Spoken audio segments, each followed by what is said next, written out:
In the boundless reaches of the cosmos, countless civilizations sparkled like stars, each clinging to its own claim of superiority. Over eras of expansion and conflict, these societies formed alliances and waged wars, bending planets to their will when it served their ambitions. Among them rose the Galactic Concord, a coalition of powerful species who prided themselves on the meticulous art of cataloging and classifying every form of life they encountered.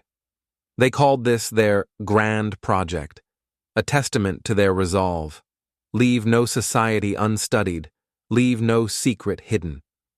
For centuries, the Concord had pushed outward, subduing or absorbing one star system after another. World after world fell to their fleets. Wherever they arrived, their advanced scanners and data networks assured them they could pry open every mystery, every technological secret. They believed knowledge was the ultimate weapon, and by wielding it, they thought themselves unstoppable. Then they encountered humanity. The Concord's first dealings with humans barely registered as significant. At a glance, humans were only another curious branch of existence, a species that had learned to break free of their home planet with what the Concord deemed laughably rudimentary rockets. Yes, humankind had since progressed, exchanging chemical rocketry for fusion-powered engines, but compared to the shimmering, biologically woven starships of the Var or the reality-warping devices of the Eldrin, human technology appeared crude and clunky. But an unsettling rumor began to circulate within Concord circles. Observers who had actually faced human vessels noticed something peculiar about these so-called primitive designs. Most puzzling of all, the warships. There was a thread of fear weaving through every species that tried to learn too much about what lay inside a Terran combat vessel. The first major red flag emerged with the Trinax, whose entire society revolved around information gathering.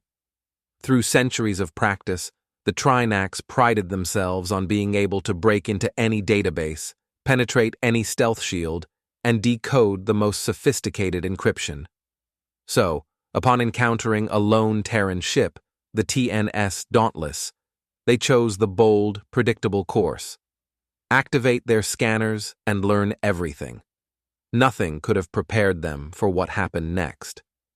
At first, the basic readings came in as usual: hull composition, rudimentary scans of the ship's frame, standard power signatures. Then, as the scanners pressed deeper, the data began to warp. One readout claimed the Dauntless had a simple fusion reactor. The next second, it pegged that same reactor as an antimatter core. Then, as the Trinax scientists gaped in confusion, those readings twisted again, morphing into something never before documented. But the real horror started when entire chunks of the data simply disappeared into a kind of scanning void. Instead of stable information, the monitoring equipment returned nonsense, fluctuations in the laws of physics themselves, as if the warship existed in multiple states at once. Before the Trinax experts could regroup and switch scanning modes, their entire network crashed. All across their territory, sensor stations blinked out. Operators screamed as mental implants fused, overwrought by a signal none could decipher. Trinax technology, the backbone of their entire intelligence apparatus, became a graveyard of silent arrays. Even after the disaster, those scientists who survived could hardly speak of it. Some had lost their minds entirely, haunted by cryptic voices that seemed to linger in the edges of thought. Others fared only marginally better, trembling and refusing to ever approach a Terran ship again. In the wake of this catastrophe, Trinax leaders issued an unprecedented mandate: never scan a Terran warship. The Concord, initially skeptical, chalked the incident up to an improbable coincidence.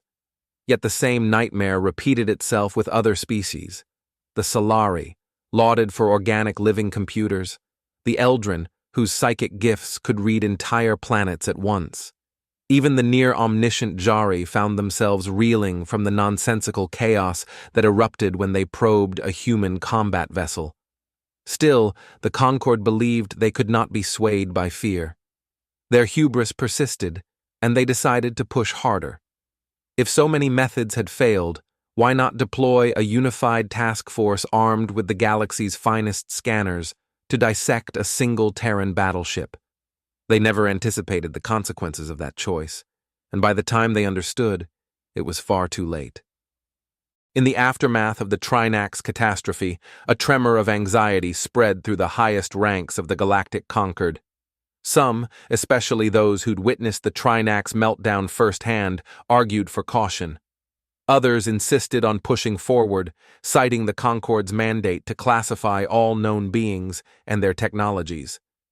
The Concorde had never retreated from a challenge before, and pride alone wouldn't allow them to halt now.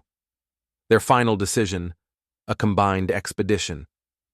They summoned representatives from each major power, species deemed the greatest in their respective fields of science, psionics, and warfare.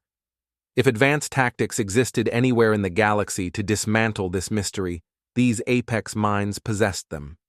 To secure the success of this bold endeavor, they chose as their target a single Terran behemoth, the TNS Harbinger, a warship infamous for its size and rumored capabilities.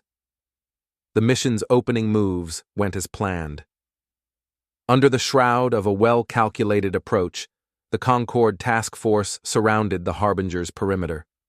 Their armada was vast, a dazzling assembly of starships whose combined might could reduce planets to rubble.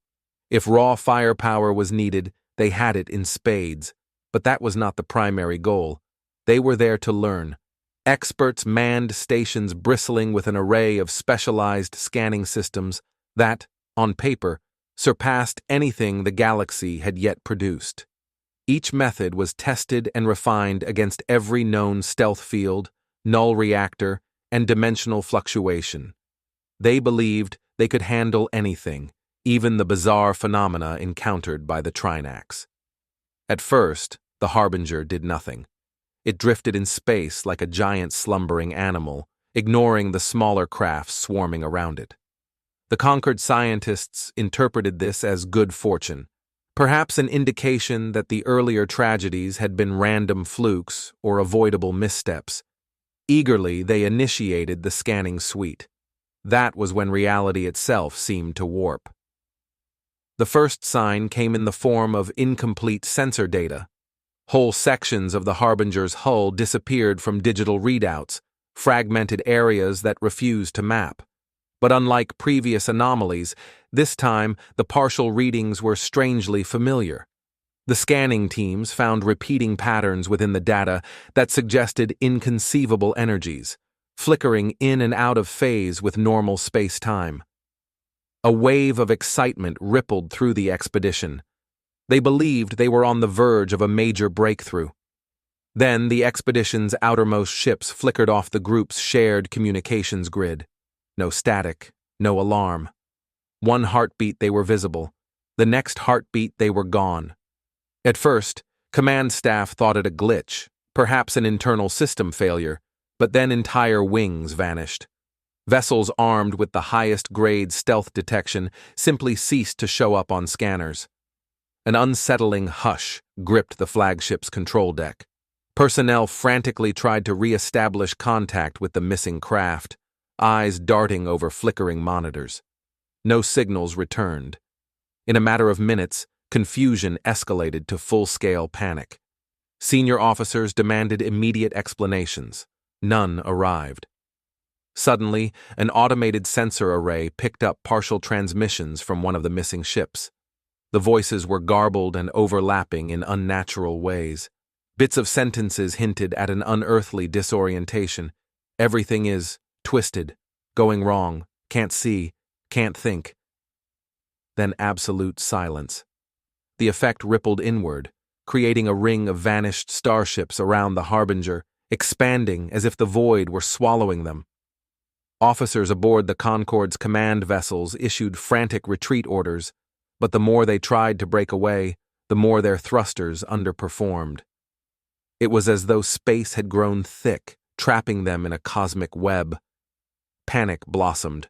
Some desperate captains fired their engines to the brink of meltdown, only to watch their ships edge forward a few meters, then stall. That's when the Harbinger's hull appeared to shift. Subtle at first, like a distortion in a reflection, the surface rippled in ways that defied standard physics. The swirling patterns evoked something alive, or at the very least, aware of the watchers. Psychics aboard the Concorde flagship, those specially recruited to guard mines, recoiled in alarm. One telepath let out a wail, collapsing in convulsions. Another, tears streaking her face, stammered, "It's inside." And then it happened. Nothing. A heart-pounding stretch of total calm.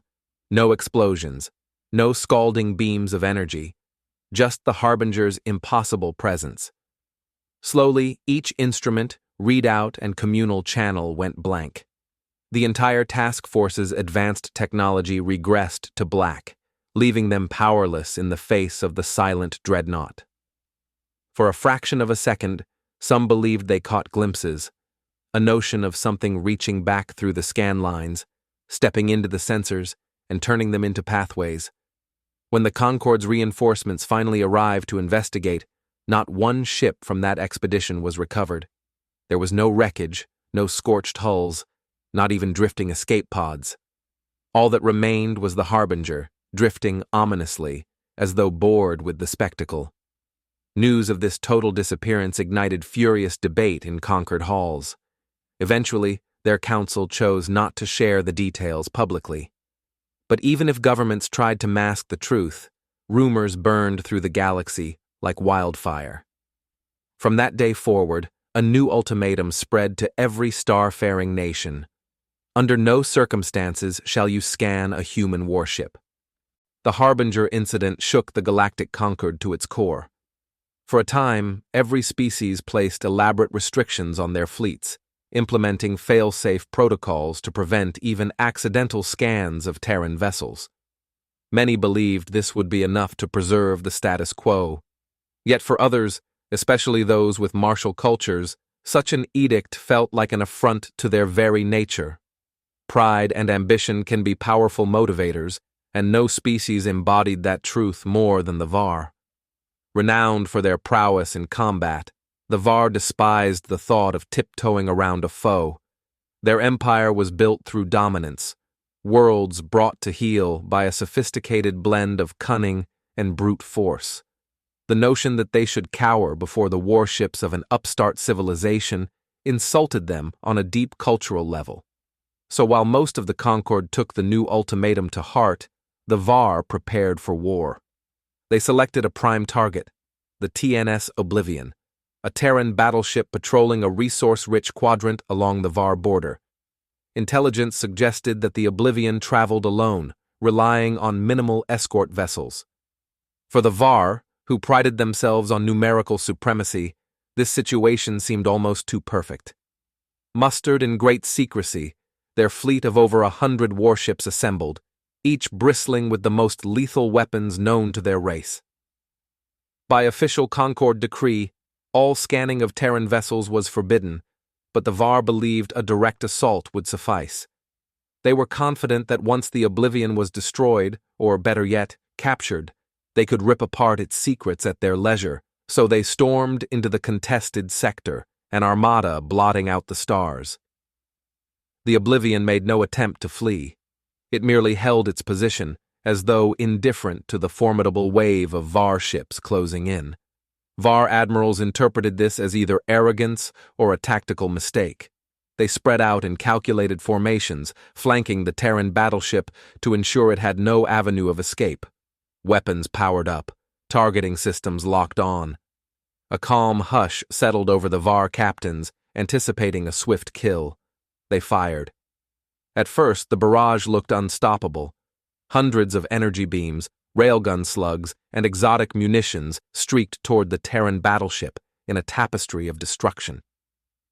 Just as these lethal flashes approached the Oblivion, something unexplainable happened. With uncanny precision, the Oblivion slid through space, dipping away from every shot, as if it had known exactly where each blast would land. Observers aboard the VAR command ships thought it was an advanced evasion system, but the magnitude of the Oblivion's maneuvering went beyond mechanical skill. It seemed aware of each projectile's path well in advance.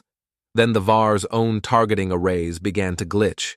First, their crosshairs refused to fix on the Terran hull, jumping erratically to empty coordinates. Next, some VAR weapons turned on each other. Inexplicably, a portion of the fleet unleashed devastating volleys at VAR allies, triggering internal chaos. Alarms blared as frantic officers struggled to shut down their guns before they annihilated each other. Yet the unraveling had only begun.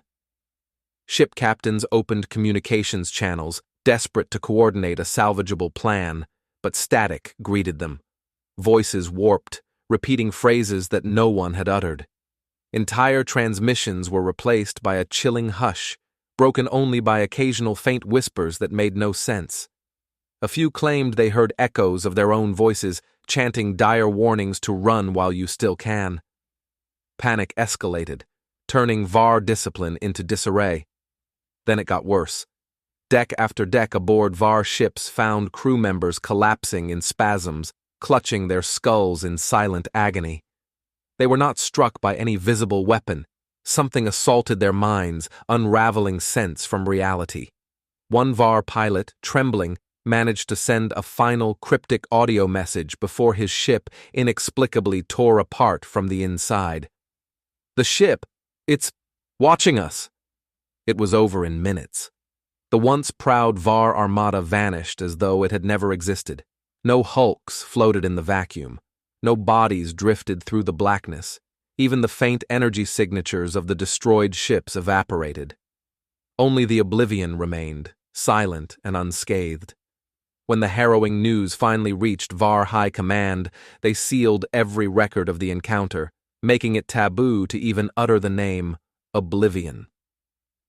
In a single cataclysmic engagement, the VAR had gone from the galaxy's most feared warlords to a culture stricken with a nightmare so profound they refused to acknowledge it. Whispers of the VAR's defeat raced through the conquered. News from the battered survivors, those who scrambled back in malfunctioning vessels, spoke of intangible horrors, illusions of unstoppable force, and the suffocating sensation of being trapped in an intelligence that dwarfed them. Overnight, the Terran directive morphed from a stern warning into a near-religious commandment. Do not scan human warships. Do not engage them. Do not even look too closely. By then, the fear had evolved into something close to reverence. Because if the mightiest empires in the galaxy, a coalition that had subjugated and integrated countless species, cowered before these Terran crafts, maybe there was more to them than standard steel and thrusters. Perhaps warship wasn't the right word at all. For a brief time after the VAR debacle, the Concord dared to hope the galaxy might settle into a new form of equilibrium. The horror stories circulated widely, but so did the deterrent of humankind's uncanny warships. Civilians across countless worlds heard whispers of living starships, or of impossible technologies that devoured entire fleets.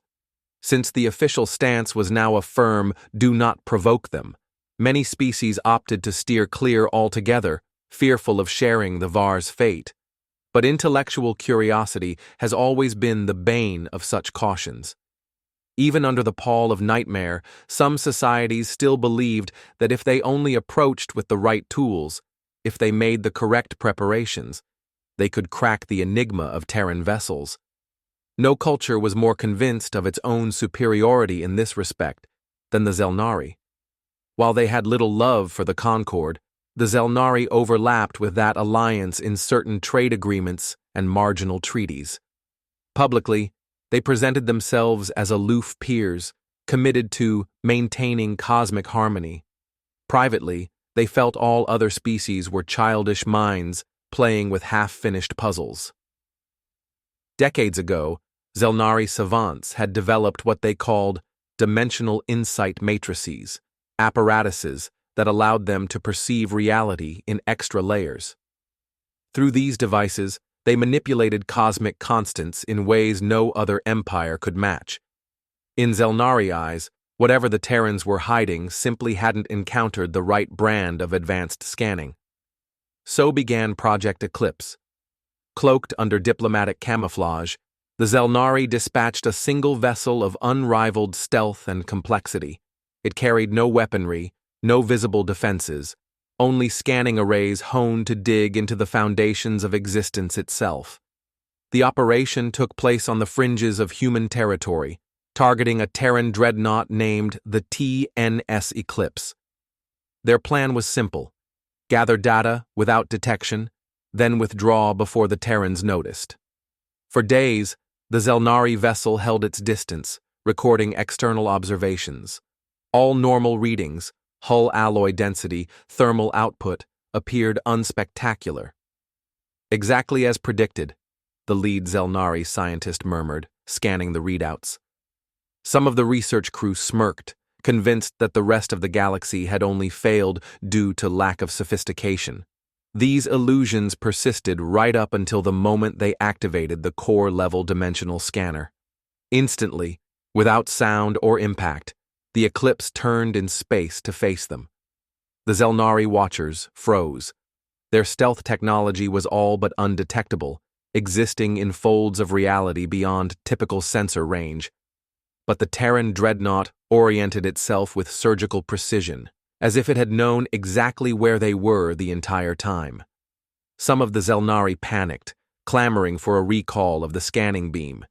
Yet the lead scientist, brimming with pride, insisted they push forward. The Eclipse did not fire a shot. It made no aggressive maneuver at all. It simply waited.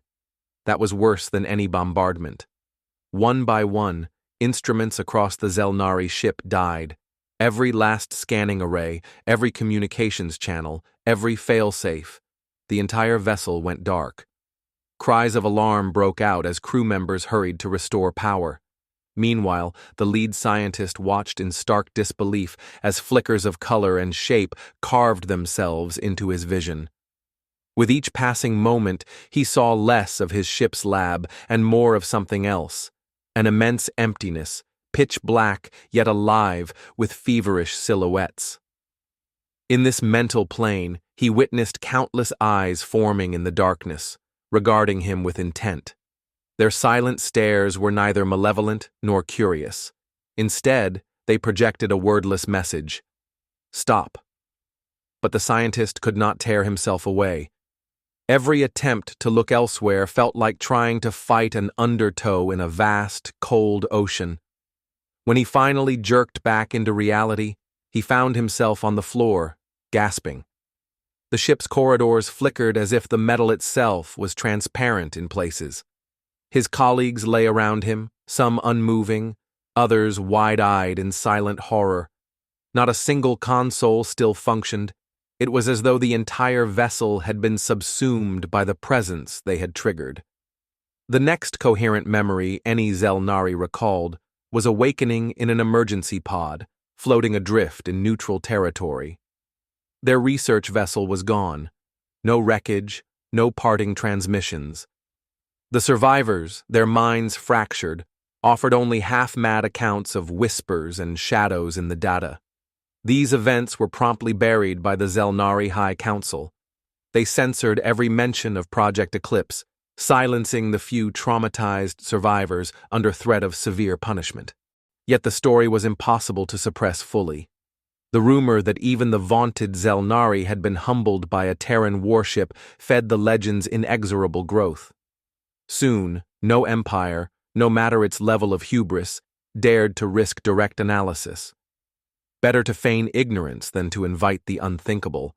Still, outliers persisted. One such race was the Delic, famed for their devotion to archiving lost and forbidden knowledge. They favored quiet scholarship over conquest. While the Concord reigned, the Delic slipped in the shadows, scouring ancient ruins and drifting hulks in search of cosmic riddles. And they remained convinced that humanity's warships concealed one of the greatest mysteries of all time. For researchers who valued truth above life, A universal taboo was an irresistible lure. Just as an unstoppable curiosity drives some minds to unlock sealed doors, the Dalek resolved to test the boundary that had driven others insane. Their small, unarmed scout vessel, the Seeker's Gift, ventured into Terran territory, determined to unravel secrets without resorting to direct scans. They hoped that by limiting themselves to passive observation, tracking movements, documenting energy fluctuations, they might avoid the dreadful consequences faced by others.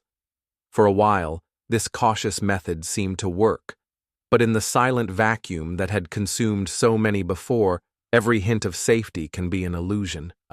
Deep in the outskirts of Terran-controlled space, the Dalek scout, known as the Seeker's Gift, crept along behind a modest formation of human warships. Their plan was cautious, almost reverent. They kept their scanners dark, collecting only stray emissions, energy spikes, gravitational eddies, subspace hums. Over several weeks, they mapped the fleet's movements from a respectful distance. If there was a subtle key to unraveling Terran technology, they believed they might find it without crossing the dangerous threshold that had ruined so many others. For a time, it felt as though fortune favored them. Day after day, the human flotilla seemed uninterested in the faint presence drifting in its wake. Dalek analysts wondered if the doom-laden tales of unstoppable psychic interference had been overblown. Perhaps the earlier catastrophes were the result of direct intrusion, active scanning. Maybe the solution was restraint. Then, abruptly, the Terran flagship, the TNS Omen, decelerated until it came to a dead halt. The rest of the fleet continued onward, oblivious or perhaps unconcerned. Only the Omen remained, silent and immense, blocking the Dalek path. Aboard the Seeker's Gift, the crew braced themselves, hearts pounding. No communications signal emerged from the human vessel. The Omen simply faced them across the void. Captain Kethril, a seasoned explorer, debated the next move. They had gleaned such valuable data about Terran propulsion, hull integrity, and other seemingly innocuous details. It was enough to answer some burning questions, perhaps even enough to rewrite the Concorde's limited understanding of human tactics. Yet, the Omen's sudden immobility felt like an invitation to confirm a secret that no one else possessed. Kethril had always prided himself on reason, but curiosity sometimes masquerades as courage. Against his better judgment, he gave the order. One passive scan, a light touch, just enough to see why it stopped. The attempt lasted a mere few seconds before the Seeker's Gift devolved into chaos. The first sign of calamity was the darkness spreading across monitors. Every console bled to black in the blink of an eye. The artificial gravity began to oscillate, slamming the crew to ceilings and walls. Screams echoed through corridors. Some compartments lost oxygen, while others seemed to fill with swirling static, like phantom lights dancing where air should be. And then came the voices, not over any physical channel, but inside each crew member's head. Murmurs, half-coherent images, raw emotion flooding every thought. Captain Kethril tasted the bitterness of an alien sorrow, glimpses of battles he had never fought, desperation he had never felt. He saw flashes of entire worlds burning, drowned in wails of agony. He felt anger, an indescribable fury, at once profoundly human, yet more immense than any single mind could contain. The psychic weight crushed him, as if someone else's memory was forcibly overwriting his own. By the time external rescue teams located the Seeker's Gift, adrift and unresponsive, the Dalek crew was found alive but shattered. Their eyes were vacant, and their whispers spoke of ghosts that haunted Starship's halls, of ancient secrets that had clawed through the scan feed. Kethril himself never said a word again. The Dalek High Council seized the ship's data logs and quietly sealed them, labeling the entire venture a tragic miscalculation. After this, it became an almost universal cultural taboo to analyze Terran warships. The Concorde enacted a silent protocol, ordering every empire under its banner to forego all attempts at gleaning deeper truths. In the border regions, captains were trained to power down sensors when encountering a Terran dreadnought. Space lanes were rearranged, flight corridors redirected, entire trade networks adapted just to avoid the hazard. For decades, this uneasy quiet reigned, until the day the Sasari changed everything. Where the Delic sought knowledge for archives, the Sasari operated in the black market. Data theft was their currency, contraband their lifeblood. Stories of Terran warships had percolated through underworld channels for years. Uncrackable secrets, guaranteed to fetch fortunes in the right circles. And so, a cunning gang of Sasari set a trap. They orchestrated a fake distress call in a forgotten system, planning to snare the first Terran vessel that responded. It was a smaller warship, the TNS Revenant, not nearly the size of a dreadnought. The Sasari thought that might give them an edge. They were mistaken. Unlike the Concord or the Zelnari, the Sasari knew the taboo but didn't respect it. When the Revenant dropped out of FTL, they immediately unleashed a clandestine scanning device designed to transmit data to a hidden relay, effectively bypassing any chance the Terrans could stop them. At first, the scanners showed nothing. No energy reading, no mass signature. The Sasari commander, Creel, felt a bolt of dread as he realized the warship was letting them scan, on its terms. A horrifying unraveling followed. Creel's vessel encountered intangible distortions that crashed its systems in seconds. Reality itself twisted. Crew members froze mid-scream, lost in silent catatonia. Creel experienced a flood of savage visions, recognizing in an instant that the nothing reading wasn't an error, but a deliberate revelation of something beyond mortal comprehension. The Revenant all but swallowed his ship with a presence that defied physical laws. Yet before Creel and his crew vanished from existence, they managed to send their stolen data somewhere else. Who received it remained unknown, only that someone, somewhere, now possessed the codes to a cryptic puzzle that Terran warships had kept locked in the depths of haunted hulls. In response, a chilling phenomenon surfaced galaxy-wide. Terran vessels began to reposition, converging on silent corners of space that had been marked as off-limits for centuries. Rumors spread. Something was stirring. A long-buried terror hidden in the fabric of those vessels, sealed away after a war that preceded even the Concord's earliest records. Through half-forgotten archives, scattered references to a lost war emerged, one that humanity had fought alone. There was no mention of an enemy species, only speculation of an existential threat so lethal that humans had to entomb it within their own warships to contain it. Perhaps the entire Terran Navy was not a conventional fleet at all, but an array of giant prison cells traveling under the guise of starships. And now that prison was in danger of failing. Across the galaxy, an ominous hush took hold. Concord ambassadors convened crisis summits, warning each other that the unthinkable might soon unfold. Starbases along Terran borders detected the approach of countless Terran capital ships, moving in eerie unison. Even the Zelnari, who had once scorned any notion of restraint, retreated into their wormhole enclaves, shutting down outward traffic. Meanwhile, the Var and every other battle-hungry race kept their distance, too afraid to provoke the final unraveling. Yet it was one lone wanderer named Vaya, an intrepid explorer unaffiliated with the Concord, who stumbled upon coordinates hidden in the stolen Sasari data. She discovered an uncharted void where sensors malfunctioned and reality seemed to flicker on the edge of dissolution. In that pit of cosmic darkness, she found a monstrous dreadnought, bigger than anything on official record. This silent colossus pulsed like a colossal heart, beating with a presence that was equal parts machine and something else. When Vaya dared even the smallest scan, she glimpsed the truth. The warship's occupant was no mere cosmic nightmare. It was an ancient force shaped from the cataclysmic energies unleashed in humanity's mysterious war. Humans had imprisoned that force in specialized ships, caging it with arcane technology. Though the war ended eons ago, the threat never truly died, lying dormant, sealed away within these labyrinthine hulls. Vaya's mind cracked under the revelation. She launched an escape pod and sent a panicked warning out into the cosmos. Only 3 words made it through. "It is awake." Then her signal died. Pandemonium erupted.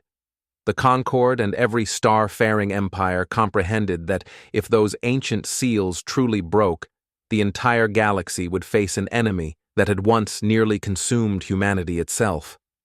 Terran ships, once dreaded for their inscrutable power, were now reassembling like wardens, scrambling to contain inmates on the verge of breaking free.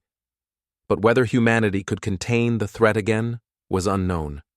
The final transmissions from that black sector painted a picture of unstoppable forces stirring, the soundless roar of cosmic nightmares ready to finish what had been started.